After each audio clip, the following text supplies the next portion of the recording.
Special edition, Brain Rot the News.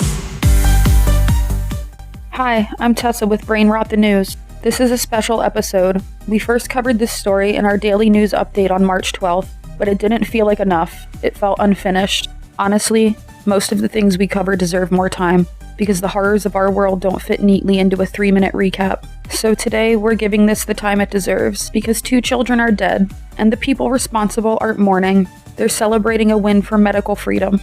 2 children are dead. 2.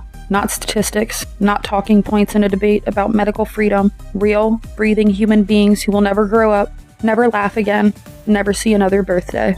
Because some adults, somewhere, decided that vaccines were part of a conspiracy instead of a basic tool to keep people alive. The people responsible for this feel more emboldened than ever because the HHS is now run by RFK Jr., a man who has spent his entire career pushing anti-vax propaganda.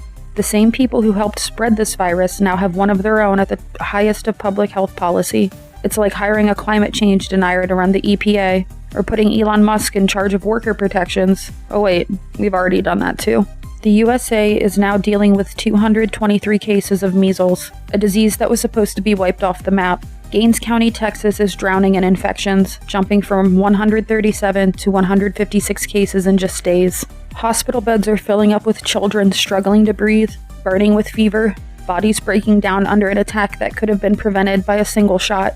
And yet, this won't change anything. The anti-vax cult will not look at this and say, maybe we were wrong. No, they will double down. They will claim the death certificates were faked. They will say it's a cover-up. They will call it God's plan instead of what it actually is, a direct result of their willful ignorance now backed by the highest levels of government. How many more children have to die before we stop treating ignorance like a valid opinion? How many more funerals before we admit science is not optional? Measles isn't some harmless childhood illness. It blinds, it scars, it destroys immune systems, and yet here we are, watching it rise from the grave like some biblical plague, not because we couldn't stop it, but because people chose not to.